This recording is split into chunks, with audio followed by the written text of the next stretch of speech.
Well, on behalf of JJ, Morgan, Neville, and I, good afternoon to everybody.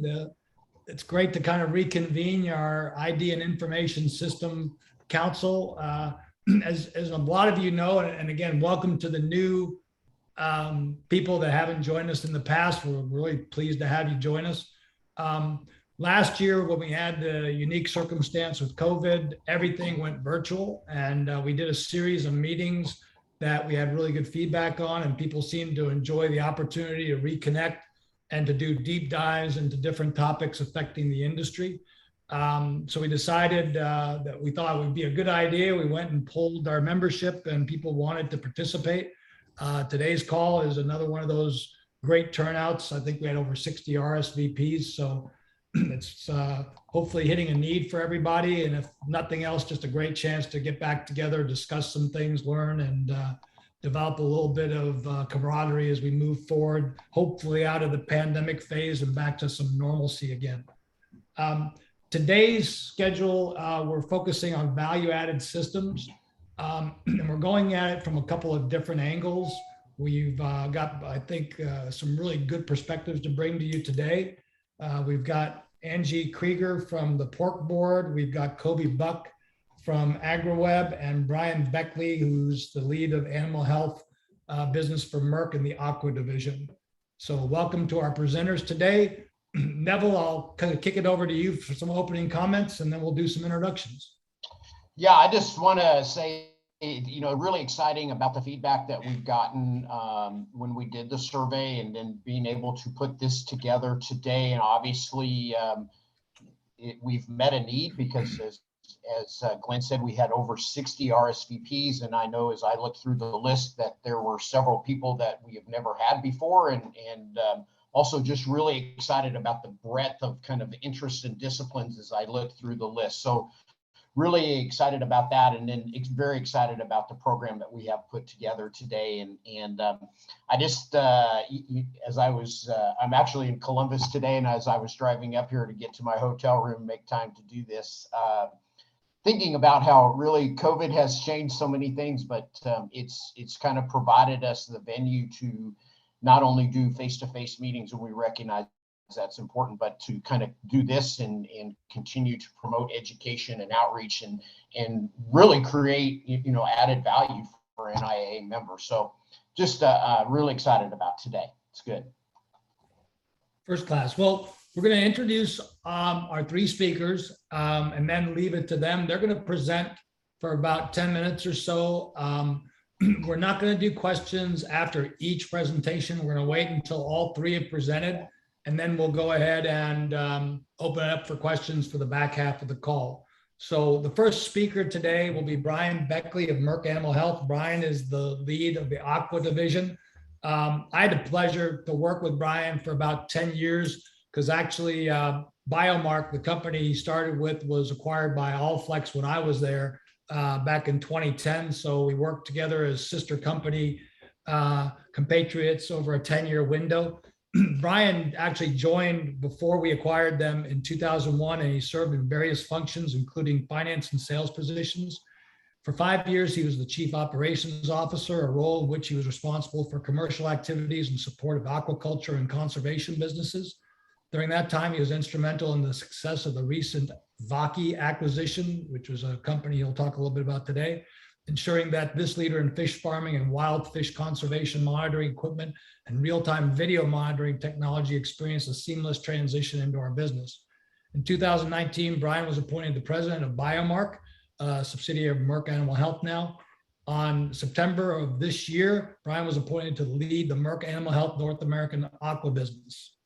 With that, Neville, I'll turn to you to introduce Coby. Yeah, it's my pleasure to have Coby with us today, and certainly an honor to introduce him.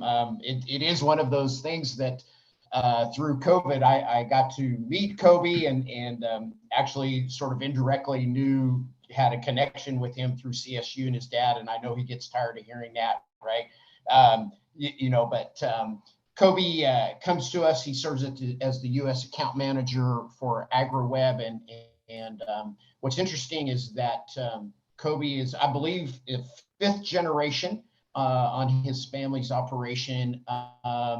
from Ray, Colorado, ended up going to Harvard, did some energy trading and involved in the energy business. And we were able to talk about that a little bit just through my interest in AgriClear and the natural gas exchange. But Coby has just a wealth of interest and knowledge, both in the business of how business operates, but then also in terms of the cattle industry, and really a great asset to AgriWebb in being able to launch them in the U.S. And what's interesting is that AgriWebb has a long history of doing this. They've existed for over 5 years in Australia and been very successful in bringing that to the United States. So excited to have him here today. Well, also, as our last speaker today, we'll welcome Angie Krieger of the National Pork Board. We've had as NIAA a long relationship with the Pork Board. A lot of you that have been around as long as I have will remember some of the early work that was being done on ID, and Dr. Patrick Webb and others took the initiative to really push a voluntary program through with the support of all the stakeholders in the pork industry. So we talk about in a lot of sectors, including obviously the beef sector, what we want to do to create a national ID program. They did it with full buy-in across all their sectors a couple of decades ago, which I think is remarkable in retrospect. Angie, as mentioned, is the Vice President of Operations of the National Pork Board. She's a University of Nebraska grad with a Juris Doctor degree in law from Oklahoma State University and a Bachelor of Science degree in animal science. She, from 2001 to 2015, worked with Cargill Meat Solutions Corporation, which she served as a lawyer, providing advice on issues including product sale and purchasing agreements. She joined the Pork Board staff in 2017 as Director of Animal Welfare. Prior to that, she was the Director of Animal Welfare at JBS Live Pork. And now, again, she is responsible for the implementation and ongoing leadership of organization-wide initiatives and development and launch of strategic projects established by the National Pork Board Board of Directors. With that, I think we'll turn it over to Brian so we don't take any more time from our great presenters and let you guys enjoy the content of our presentation today. So Brian, take it away. All right, thanks, Glenn. Get my presentation up here. Let's see here. Here we go.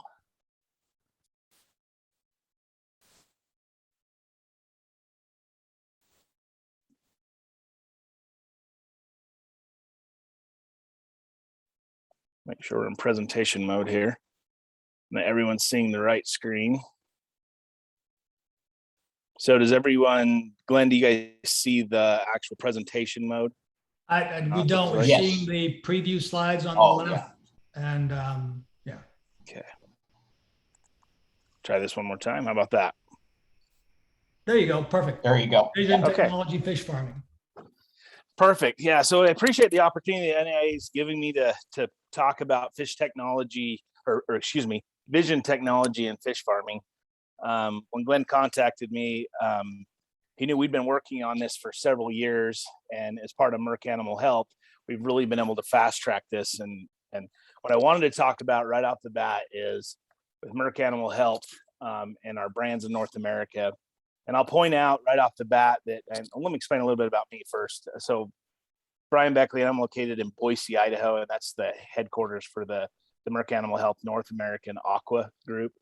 And I'm responsible for the commercial sales for these products and for the strategic focus here in North America for when it comes to fish farming or conservation, pretty much anything to do with fish. And our brands right here that I have up, you can see the Biomark brand, and that's where, Glenn and I, and where I cut my teeth is Biomark and conservation, selling pit tags and developing new products for the conservation market and for fish farming when we would tag fish for brood stock. And then if you look at all the different variety, you got, Hyperfusion and Conquer and Slice and Aquaflor, which are biopharma products. What I really want you to focus on, and this is why I put Falcon so large and then Baki on the right. Our strategy, and just be very candid about it, is we feel like the future of fish health and welfare really relies on technology and our ability to actually capitalize on that for the fish farmer. I'll go to the next slide here. So we think about today's vision technology, and it's where we focus our efforts, is think about self-driving cars using vision technology, drone delivery, using drones for vision technology when we look at, everything from agriculture to, looking at crops and different things. We use it in fish and wildlife. We look at habitat surveys, and then warehouse robots. It's just the technology's there. And so, we're currently at an intersection, I think, with the world and technology of vision technology, machine learning, improving and optimizing our daily life. You see it, we've seen it, in everything that we do. We look at our phone, I swear it's listening to me all the time because it comes up with ads that are just perfect for me every time. But we have that. And at Merck Animal Health, we have really focused on precision farming, whether it's on land or at sea. It's a commitment to farmers found on delivering state-of-the-art treatments and technology services to maintain and improve the health of your livestock. So whether it's with sheep or cattle, with sense tags that Allflex produces, or whether we're looking at fish, and whether it's a Vaki product where we're counting fish, or we're looking at different health metrics, or in our case, we're looking at Falcon, which Falcon, we'll get into this, and why not use the technology in farming too? And Falcon is the product, and you can see this camera that we have up here, that we actually put in net pens and sea cages for Atlantic salmon right now. And that's the first species that we're focusing on. So in Canada, there's also doing this in RAS system, which is recirculating Aqua systems that they have in Maine and they have in Florida. And it's about using this technology. So right now with Falcon, we started in 2015 with the proof of concept. Tried to prove, okay, this will work. We can use GoPro cameras, and then 2016, you had version one for high resolution images and light source to the side camera, and then version 2 in 2017 with different light angles. Because essentially, you're working in water, you're dealing with. It's going to be dark. It's going to be, you have nighttime, daytime. And then you also, you're trying to identify these fish, and you have to find the best light source. So our version 3, which you can see on the right-hand side, is optimized for fish welfare and safety in net pen where we have it large. So if the unit was to fall, it wouldn't cut the net pen. To really get into what the Falcon does, let's go to this slide right here. And it's your smart eye in the pen. So it has a motion sensor for triggers, light and camera, and then lighting to illuminate the fish from above and below. And the camera captures high resolution images for sea lice identification. So Falcon is a sea lice detector. And that's we felt like of the issues that were out there, sea lice on salmon, so a parasite, was something that was affecting the ability to produce. It's costing the farmers a lot of money in Norway and in Canada. You don't see this in RAS systems, but you certainly see it in farms in Canada and Norway and all over the world, really. And so that to us was the holy grail. We can get to do this, then we can get to the rest of it. And we can talk about what else vision technology will do for us with the Falcon. Let's get into the intelligence and automated accuracy in the Falcon AI. So it's one thing to take a picture of a fish. I mean, there's a lot of cameras out there and it's pretty easy to do, but it's another thing to come up and use a neural network to score the images and then find out the outline of the fish and then actually identify these tiny little parasites and also tell what stage the larvae is with these sea lice. So we use that information, we bring it to the cloud and can actually get an accurate count of how many sea lice are on a salmon. It's quite impressive. Why is this important? If you think about it, optimizing with Falcon, solving today's challenges, it's welfare monitoring. And if you can optimize lice treatments, well, you don't need to use the human side of it where you have labor. You also, it saves them money too, because you can actually think about the opportunity to actually pre-treat before you have to actually treat. And then it's remote management. You can do this from anywhere in the world. And of course, the most important thing that it's providing with vision technology and artificial intelligence is actionable insights. What can we do with that data? It's for security, peace of mind, certifications, market access. basic things like that. And, you know, and then it gets to an even more part where you talk about, you know, feed, vaccines, treatments, and what you can do to prevent disease outbreaks. So with Falcon, with vision technology, improving human and animal health, you know, replacing that manual labor with machine learning. And we're going to improve the animal welfare. That's what we're doing with Falcon. Less handling and less mortality from handling. You know, if you've dealt with fish, every time that you gather these fish up and you put stress on them, you're going to have weight loss, you're going to have mortality, and it all costs money. And then most importantly, we're going to give the farmers access to the data to make informed decisions so they can manage their farm. So the future is here. Machine learning technology is readily available. It's we use it in livestock, we're using it in the fish industry, and particularly in the fish industry and fish farming, aquaculture. The industry is ready for a change, and improving animal welfare and human health are global initiatives that we have at Merck. And vision technology allows us to keep up with the growing populations. You know, we have a demand for protein, and we have a responsibility. Thank you.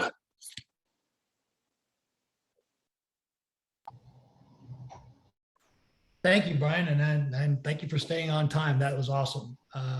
Again, if y'all can hold your questions for Brian to the end, we'll go through our three presenters and then open it up to everybody.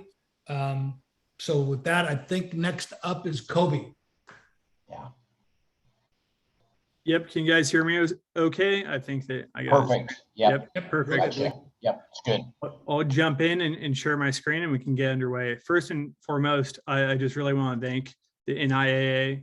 Can you guys see this screen okay? Yes. Yep. You're good. First, I want to thank Yep, perfect. NIAA and the Identification and Information Systems Council for having me on today. I'm fairly green around the ears, but so take it easy on me. But if you do have any questions or comments during the presentation, just jump in it or just toss it into the chat so we can revisit it later during the Q&A. I won't dive too deep into my introduction because Neville did a better job than I ever could. But generally speaking, this is the view from my back porch. I grew up right on the Colorado-Nebraska state line. We run a commercial cow-calf operation that's Angus influenced. And we've been doing that for about 5 generations in Eastern Colorado. So grew up with the best childhood ever, working side by side with my parents, and then really kind of learned to love the livestock and beef industry from that perspective. After that, I kind of left the nest and went to the East Coast for college and spent about 5 or 6 years in complex global energy markets and supply chains. But kind of bringing it to why we're all here, I think that this transcends the beef industry. It transcends any one of the protein industries. We have an obligation and we have an opportunity to feed 10 billion people by 2050. That's 56% more food, and we have to be more sustainable with the land use that we have around it and produce 56% more pounds of beef, more pounds of protein, with the same amount of land. In addition to that, just macro challenge, there's also an underlying current here. The global middle class is rapidly growing. Since 2011, over 400 million people have risen into the middle class. That's more than the population of America. And I think we as a whole consume quite a bit of protein. So you can see with the rising middle class, they are wanting a higher balance or a better nutritional diet, and they are willing to spend on safely sourced protein. So the convergence of these two trends of population growth and a rising middle class really is an enormous opportunity for protein supply chains and allows us to increase consumption of safe and sustainable protein. However, looking at the traditional design of our supply chains, we are largely unfit to meet those needs. And God forbid, if a similar biosecurity risk does occur, that we've seen COVID the last couple of years. Before that, it was kind of these biosecurity risks were kind of in the back of our mind. But if a biosecurity risk happens in our supply chains, it's going to be a major liability and potentially an existential threat to animal-based proteins. Right now, it's chaotic in our supply chains. It's kind of the old handshake deal. It's not streamlined nor efficient, and that doesn't serve the consumer or producer. It's expensive to scale. It lacks traceability, and it's overall just especially inefficient. But starting right around 2010 and grew a bit more in 2015, and now with the onset of technology, we're seeing a evolution and a reformation of our supply chains. So we've seen this in row crops, and now it's coming to the livestock and protein sectors. Digital agriculture is becoming the new design for our supply chains, which is great because it allows producers to become more productive and more efficient with their animals and their land, but also protects the industry from an existential threat. So our founders 7 years ago looked at kind of this underlying current, the underlying liabilities of our supply chains, and really kind of brought it to, in the ruminant or small ruminant and cattle industry, how do we digitize the industry without betraying that cowboy handshake trust that built it? So the founders are originally from Australia and grew up on operations, livestock operations in Australia, and they went to the drawing board. What does a rancher need, and what does the industry need, and what are kind of things that are uncompromisable when it comes to a solution to help them move their operation forward and to become more efficient in the supply chain. And this is largely what they drew up. Basic requirements for the rancher in the US, the livestock farmer in Australia, the guy running sheep in the state of the UK would be data privacy, ease of use, having the platform available to everyone that touches the operation, and then also this mobile and computer access where mobile works completely offline, and then computer, my dad, I'm sure Nevil, you can probably recognize this. Rex doesn't know how to use Excel, so looking at being able to capture records in the paddock or in the pasture, and then go to the reports that are sitting there waiting for you. And what do these reports need to entail? They need to provide transparency over your livestock. For native pasture land producers, they need to have a component of grazing management, of course, encompass financials, and track health and performance of these animals. So as Nevil mentioned, 5 or 6 years ago, after looking at these primary columns, the founders of AgriWebb came up with this, and it's slightly larger than the age-old NCBA calving books, but it's a ranch management platform that sits there in your pocket, works completely offline, and goes where you go. A lot of people come to us and say, my father is 70 years old, he's still running the ranch. So we tried to make it as simple and easy to use as possible without sacrificing the ability to capture insightful data that is then used to make higher level management decisions. To give you kind of an example of this, when you're moving cattle or sheep, it's a simple drag and the drop. We timestamp that movement and then save that down and accrue animal unit days or grazing days on any specific pasture. When it comes to feeding or treating an animal, it's 3 clicks, save it down, and you're on your way. So it's not going to be an inhibitor on the day-to-day level, but more so an asset as you look to grow your operation this year, this decade, and on to the next generation. However, after just the basic tool of capturing data, as Carly has this quote, the goal is to turn it into information and turn that information into insights. So as opposed to being a data graveyard for data's sake, the AgriWebb livestock software really parses those basic data points into actionable insights, whether it's improving grazing, whether it's looking at herd and individual performance, not just historicals, but we also have a major focus on bringing it forward to project future earnings, gross margins at any given point in real time. so that you can become more adaptive with your operation. In the old world, you would take your cattle or sheep to the local sale barn, take the price that was offered, and then look back and say, how did I do this year? Well, under this new digital regiment that we have in agriculture, you can monitor the opportunity cost of value-added programs. You can monitor health performance. You can monitor average daily gain and overall gross margin per unit to adapt your management plan and hopefully optimize your revenue. Once we turn over to the desktop, and if you're Alice in Wonderland, you can dive as deep down into the real functionality and power of AgriWebb. So we can manage on a herd level and an individual level. I think for the person just starting off capturing records, herd level is part of that initial journey.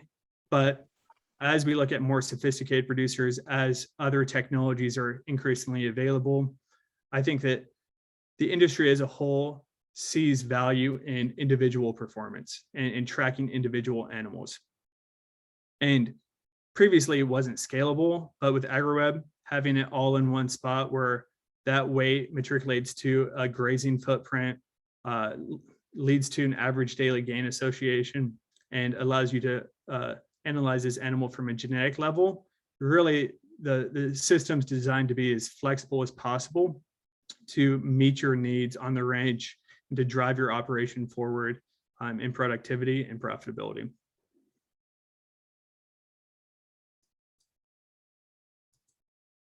Oh, I've skipped a slide. So some basic bullet points you can see on the right. This is some more granular detail where we're breaking down projected average weights by individual based off of the sire groups. But don't get too distracted or overwhelmed by the data.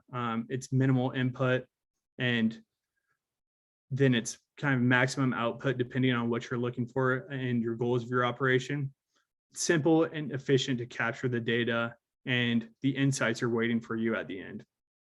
We really had this focus of marrying grazing with animal performance with financials, because that's how a rancher looks at their operation, and each one of those systems is independent or is dependent on the others. So being able to fully integrate the different systems that a rancher has to manage, it was paramount. At any point in time, you can have real-time reporting based off of cost of production, based off of projected live weights. And then at the end of the day or end of the week, or if you're looking to capitalize on a better value-added program or potentially improve your genetics, you have these reports sitting there. So an auditor can simply click a few buttons, print off those reports, and know that you are in compliance with the program that you're looking to enroll in. Oh, I think my screen's a little slow. But overall, we are a software platform. I mean, we are a power cord is kind of the approach that I look at.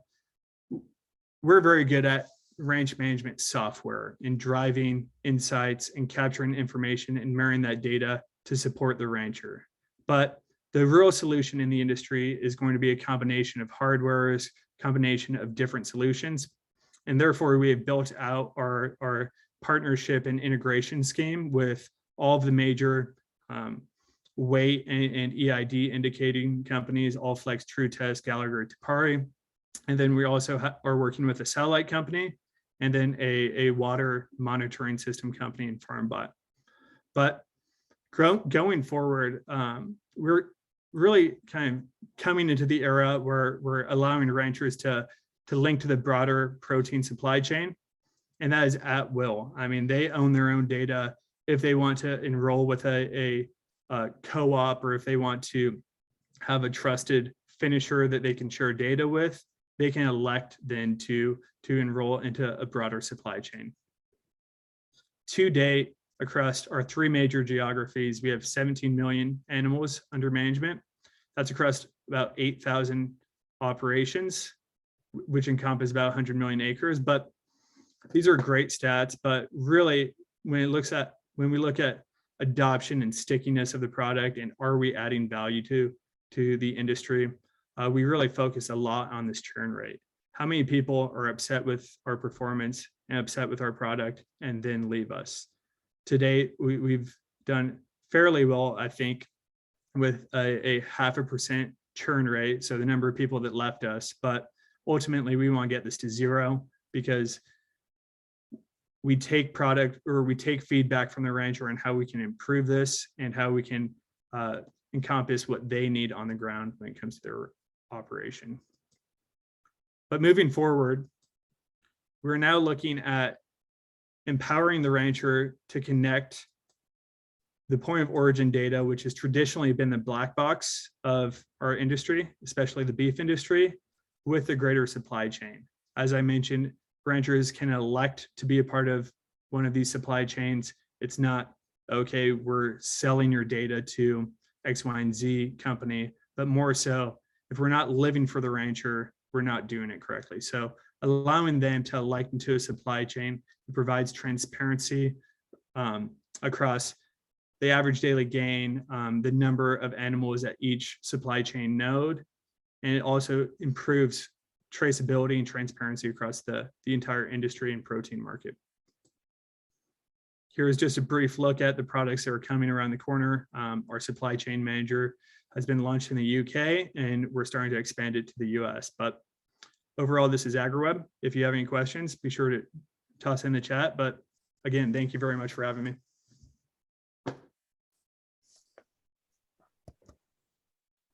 Super, Coby. Thank you very much. Appreciate that. So I think, Angie, we're going to turn it over to you. Morgan is going to give you control. Hey. Yeah. I think. Yep, it should be working. Hold on. There you go. Yep, you got it. Got my slides? Thanks, Angie. Yep. Hey, thank you. Perfect. Well, it's a pleasure to be on the panel, such a diverse panel today, and really interesting information. And Brian, before I start, I just want to tell you your phone is listening to you, and you should go in and turn off the audio capabilities in your Facebook, because that's how that marketing works. Thank you for the introduction, and I'm sure some of you are wondering what in the world a lawyer is going to talk to you about supply chain today. But I only practiced for about half of my career, and I've spent the last 11 years in commercial roles in the pork industry. And most recently, prior to being VP of operations at the Pork Board, I was leading domestic marketing, where we spent a year and a half. I started the January prior to COVID, really listening to consumers at an even higher level than we had been doing in the past. Our pork producers have always invested heavily in consumer insights. But we really honed that. And so I'm going to talk to you today about giving consumers, what they want as we're building these systems. Talk to you about a few consumer insights that we've gleaned that are applicable to animal health and production issues on farm, and then talk about a little bit at the end about some of the blockchain pilots that we've been working on with our partner, Bio. So hopefully my slides will advance. There we go. So, first of all, it's really important just to remember who the consumer is, and they are not us. And I have to remind myself of this a lot. Although I'm a mom and I shop at the grocery store, I'm not a typical consumer, and none of us associated with animal agriculture are. We understand topics in the industry. We use a different language than consumers do. And so sometimes it's really hard to understand the consumer. We did this poll earlier this year, and what we found was about half of consumers are aware of industry topics related, and this was in particular the pork industry. And the things that rise to the top, of course, at the beginning of this year, we were still hearing a lot about COVID-19 outbreaks amongst plant workers, because that really significantly impacted the supply chain last year. But you see some things come to the top there around additives, Hormones used in raising pigs, which for those of us in the pork industry is really frustrating because hormones are not allowed for use in raising pigs. Food safety standards. When you get down into some of the middle areas, antibiotic resistant bacteria, but only 11% would say that that's a big concern for them, for consumers when they're eating pork, and that in the first wave, so around 10%. So while half of consumers are aware of these issues, you're seeing only amongst those aware, up to 25% really are concerned when they purchase pork. This slide was done by IRI, so this is not just pork. This would be all proteins. But again, thinking about US consumer views about key issues, things that they see as top importance to them. Non-GMO, lowest price is the highest, 54%. So while people care about a lot of things, price is generally top of mind. And we've seen that even more through the quarantines and changes in working patterns amongst the US population over the last year. Antibiotic-free ABF, no growth hormones again there, that rises to 50%. So these are things that consumers want to know about. They might be interested in on a label if we can make that label claim. And then a consumer's view on how much they agree with a number of social issues. So again, environmental concerns, more and more we're seeing sustainability messaging, sustainability concerns. You do see safe animal treatment or animal welfare in about 1/3 of consumers. Simple and clean ingredients, up to 70%. And this is one that we've relied on heavily in the pork industry as we've launched our Real Pork Trust and Image brand.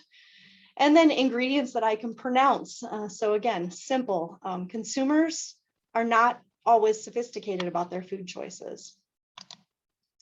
About half of consumers' stated claims on food products do influence their purchase. And so you'll see on this chart over here, those that kind of rise to the top. Organic is a claim that we see still meaning a lot to consumers. They don't know what it means, but they know it means something to them. Again, GMO-free. We get down into some of the gluten-free claims down on this end. Also, of course, just some normal claims that you'd see on food like low fat, whether there are vitamins and minerals. High protein has been a big claim. And while this is interesting, 46% said that claims on foods influence purchase. What I think is more interesting is how consumers are in fact willing to pay more. So those of us in the industry have seen the rise of antibiotic-free labels, and in the pork industry in particular, that's a category that has kind of, been it would leap up and then kind of fall back based on economic conditions, but certainly has sustained, and 30% of the folks who want to see that label are willing to pay more. A clean label again, food transparency. So getting to this whole idea of where does my food come from? Where is it raised? Could I trace it back to the farm? We're starting to see more inquiries about that locally sourced. And then the certifications too. Some consumers do place quite a bit of weight on certified humane or certified organic. And we see differences in the categories of folks. So it's interesting. Baby boomers are more interested in food transparency, where your millennials are more interested in some of the certifications. And generally, all benefits are higher amongst females than male consumers. So while consumers care a lot about a lot of different things, knowing they're buying products that support US farmers rises to the top of this poll, 53%. And we've done a lot of research on how trustworthy or how trusted the American farmer is. And the statistics are very strong. And so as marketers, as people who ultimately would like to sell more of our products, these are things that we can think about as we're building traceability systems, as we're connecting the farm to the fork, is the things that consumers really do want to understand, that again, they will pay more for, because we know that there is a cost to building these systems. So I'm just going to spend the balance of my time talking about this slide. I know it's very busy, and I want to give credit to our partner, Ripe Technology, who's worked with us on some blockchain pilots. We were developing, actually, the first pilot that we did successfully was a fast food chain came to us and said, look, we would like to prove that we can show that the pork that we are buying is from sows that were raised in open housing. And no one had ever done it before. People had signed certifications, certainly had a paper trail, but they wanted to actually have the proof at the end of the day that if a consumer challenged their claim, they could show that traceability. And so we worked with the producer, the packer, of course, you know, all of the transportation systems in between, and then up to that food processing company. And the product was bacon in this instance.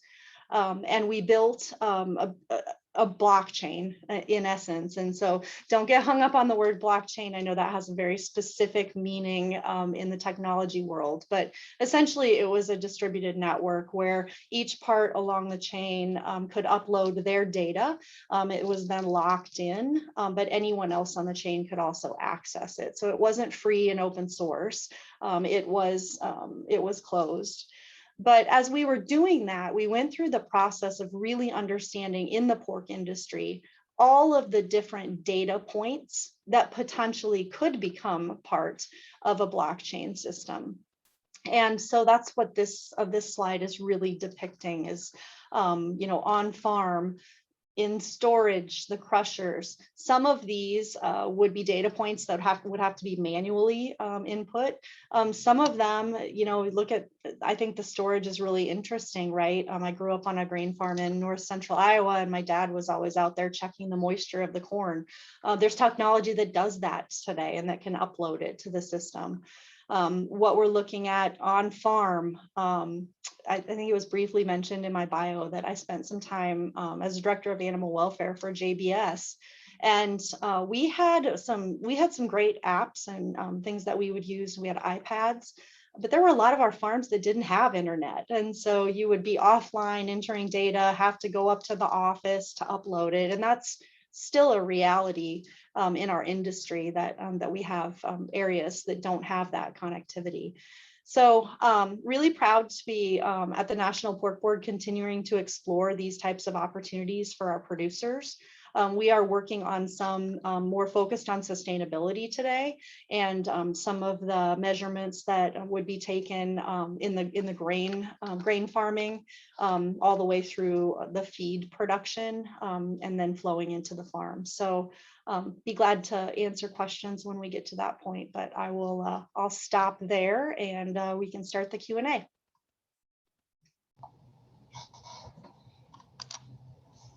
Angie, thank you very much. Appreciate it. So we have several questions already in the chat room. So I think we can probably start with some of those as they come in, but I'm going to go a little bit off and maybe start with a quick question to Brian. Brian, the Falcon system is used for sea lice detection. You know, it solves a clear solution, or provides a clear solution in that segment. Where do you see some possible applications for large animal livestock ag for that technology and other technologies, knowing that over the years that we worked together, we very openly stole technology from Biomark to bring into large animal agriculture, and it helped us a ton. Do you see some application for whether it's Falcon or other things you're working on for large animal agriculture? Yeah, I would say that I do. I mean, for fish, let me speak about that. We do see an opportunity if you look at sea lice, but then you can also look to see what kind of wounds the animal has on it for a fish, and you can actually start to see if you have any type of bacteria growth or issues there. You could do the same thing when you use artificial intelligence when it comes to large animals as well. I know they're certainly investigating it to understand what are the needs, what can the farmer do, because with that it's all about automation, right? So you have the picture, and how quickly can you delineate exactly what you're looking for. Is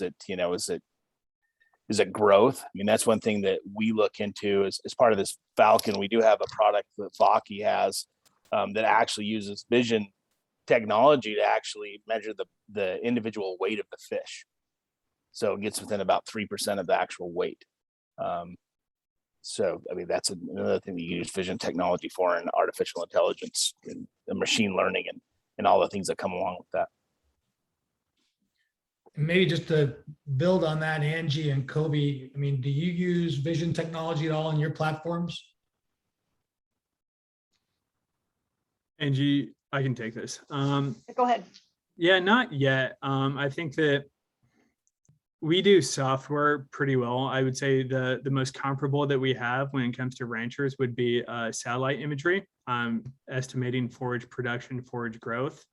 We work with a company called SIBO Labs. It fully integrates into AgriWebb to take a satellite image of your photo, similar to what they do in the row crop industry, every 5 days, so that you have an updated forage amount that you can use in your grazing regime. But when it comes to individual animal identification, I think that we do software very well. If there's a scalable solution that works a lot with beef or small ruminant animals, we would absolutely look to integrate with them. But in order to kind of provide as much value and impact to the rancher as possible, that unfortunately forces us to limit ourselves. Thanks. And Angie, I know there's been some work in the swine industry, some vision technology. You guys working with that at all? We have not here at the Pork Board incorporated any of that into the blockchain systems that we've been using, but certainly keeping an eye on it. I think, facial recognition is one area that they've tested in open sow housing, for example, to make sure that those sows are getting the proper nutrition that they need on that individualized level. And I think it's really interesting. It'll be interesting to see how it continues to evolve.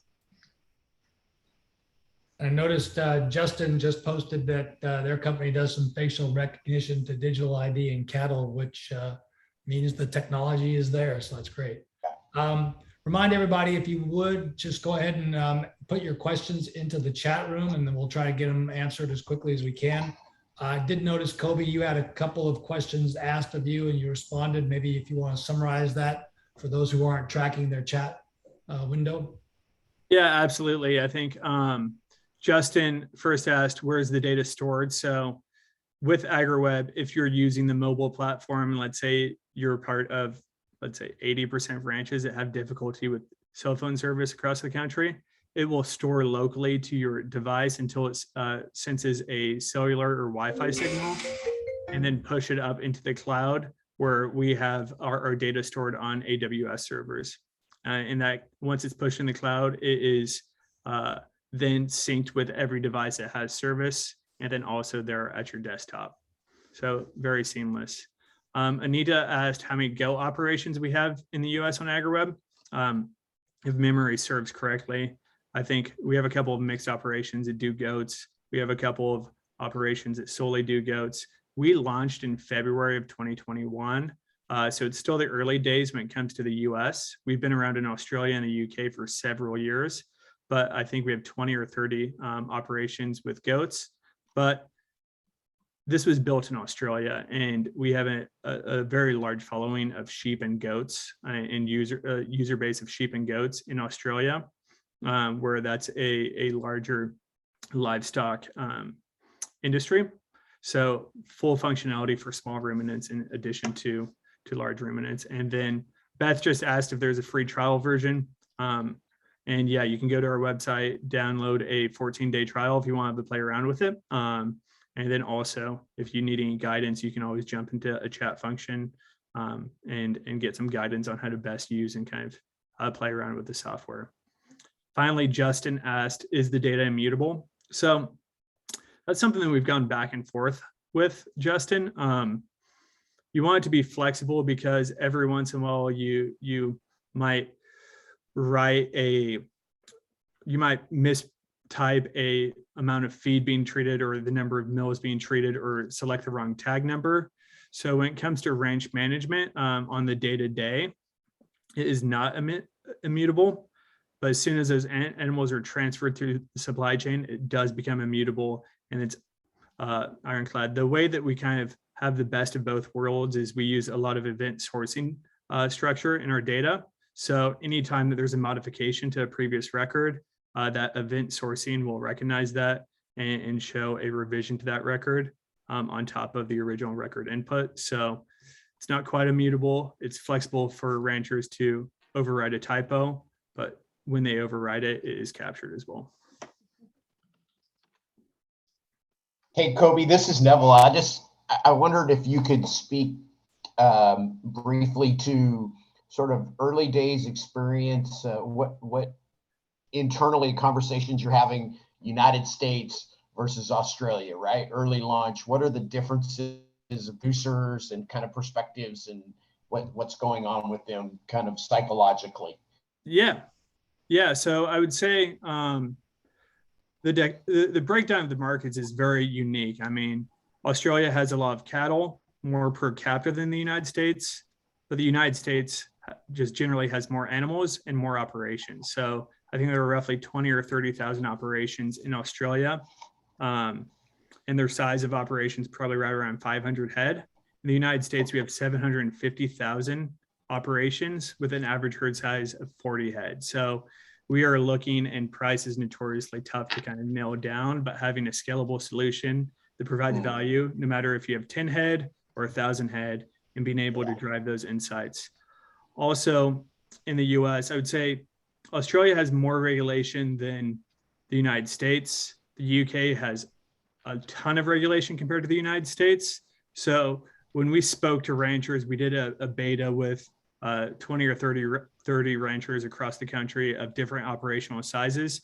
We really used a lot of feedback from the rancher to understand what they need from a software and where it adds value to them. And the United States is kind of the quintessential market design when it comes to the market. So that competitive advantage, that profitability and productivity are all major findings of how this technology might be used in the United States as opposed to an audit or a compliance regime in different areas. Interesting. That's good. But Interesting. And as these value-added programs continue to become more prevalent, we're starting to see more of that. It's just third party. So it'd be an IMI or another audit group as opposed to a government. Yeah. Hey, Angie, this is Nevil. And I just had as you were, providing some of these data points about consumers, I guess, from my work with Where Food Comes From, we're getting more and more questions all the time about sustainability, right? Those are most of the calls that I get. So a lot of what we do with consumers are sort of snapshots of today. Has anyone done work of, okay, but this is where consumers, they understand that, for example, we can't verify sustainability today for everything, but 3 years from now, what are their expectations? Or has there been some work like that done out there? Yeah, we haven't done anything specifically on that, Nevil, but there have been some studies done. I think it comes down to consumers' overall lack of understanding of the supply chain, and so sometimes, right? It's the. I'm laughing because I was in a dinner the other night. They just don't get it.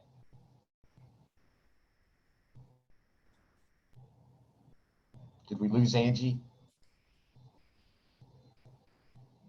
I think she was shocked that you interrupted her, Nevil. Yeah, she's paused. There she is. She's back. Oh, did I pause? That was a good We time for me lost you, yes. Good time for me to pause trying to explain consumer behavior. Yeah,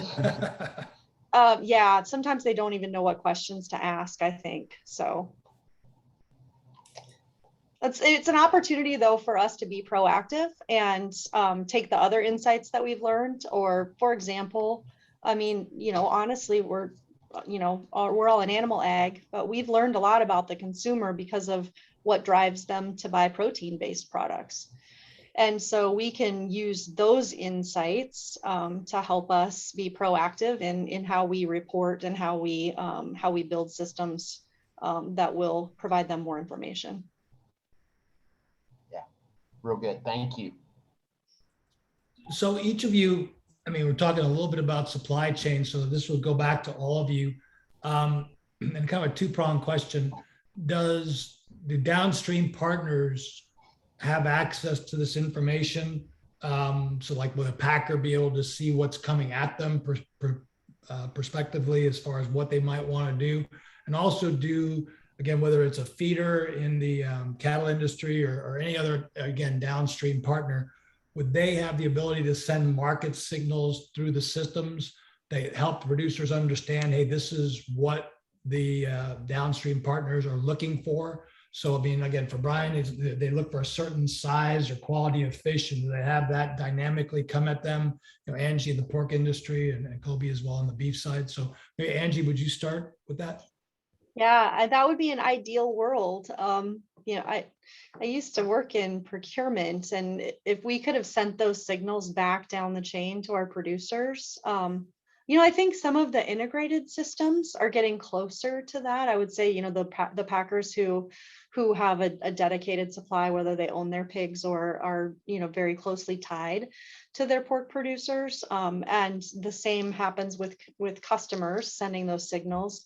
But at the end of the day, we're still a very competitive industry. And so it's hard to get that type of alignment all the way through the supply chain. So I think it's a wonderful end state to aim for. It would make us all better. But I think we've got a lot of work to do to get there. Ryan, how about on the Aqua side?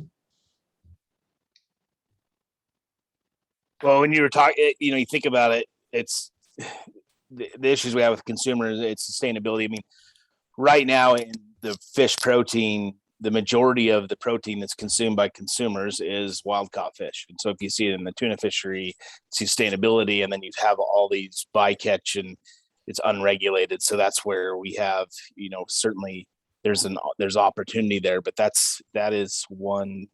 It's interesting. We don't have a solution. We're working towards those, but it is difficult, very much so. Coby? Yeah, it's interesting. I think US specific, I would say there's becoming more and more consumer alignment with these products. I think that the prevalence and the growth in value added programs have been the first introduction to having more transparency and more alignment with the consumer at the end point. In addition to rising population globally, like the higher income brackets in the United States, producers are willing to pay a premium to eat conscious food, whether that's all natural, organic, or have an NHTC product that's exportable. So we're seeing a lot of that now as a premium in the market, as a price differentiator in the market. And how that really affects us, and we're on the opposite side of the supply chain compared to the consumer as of right now, but we're looking to kind of come across all of these different supply chain nodes. To date, the black box and the kind of unknown in the industry has been that point of origin data, and being able to work in alignment with value added programs or cooperatives that have a end product that goes on shelves has really kind of allowed us to see the impact on the bottom line of an operation and see that impact of consumers knowing where their food comes from. Well, good, thanks. I think all the posted questions have been answered. So if anybody else has a question that you weren't able to post or you couldn't find the chat, feel free to unmute yourselves and chime in, or go ahead and post in the chat if you'd like. We're kind of reaching the end of time, but I think we still have a few extra minutes if anybody has a pressing question.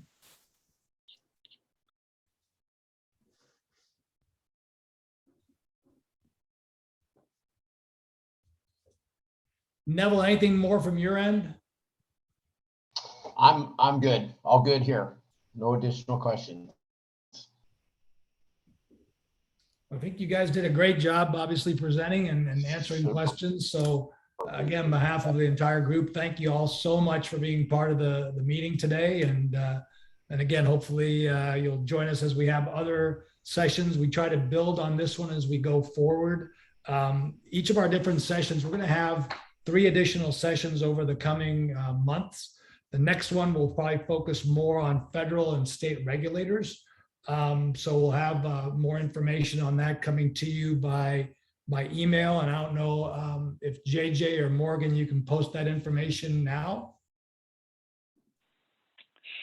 So Glenn, this is JJ, and I apologize everyone, my internet's been funky, so I've been in and out, but No worries. we will be sending that out via email. We're still securing a couple of speakers, but registration for the December 7 webinar will be forthcoming in the next few weeks. So be watching your inboxes. Perfect, JJ. Thanks. So that's December 7th. And then you'll see the other topics as we're going to try to address in the coming months. I think there's a lot of requests to talk a little bit more about technologies. So we'll do that in the middle of January. And then we'll talk about changing marketplace requirements and the legislative influence on that the first part of March, which will get us right up until annual conference time in April. So that's all I've got. Neville, you have some closing comments for the group? Just outstanding today. I thank everyone for participating and really look forward to our very next meeting, which is it'll be here before we know it, 6 weeks away. So thank you all. Perfect. Morgan, JJ, any other NIAA business you want to bring to the group while we have them? Well, if I may, again, thank you, Glenn, to you and Neville for being our co-chairs of this council and leading us through this webinar series and really the work of the council. So thank you to both of you. And I know many of you who are attending today we will see either in person or virtually at the 11th annual NIAA Antibiotic Symposium, the first part of November here in Kansas City, or on your screen if you're attending virtually. So we sure appreciate all of you, our members and guests, as we continue to achieve our mission of convening the depth and breadth of animal agriculture on important issues like we discussed today. So again, thank you all, and especially thank you, Glenn and Neville, for your leadership of this council. It was a great session. Thanks, everybody. I sure appreciate you. See you in a couple of weeks. Yeah. Thanks, everyone. Bye, everybody. Thank you. Take care. Thank you.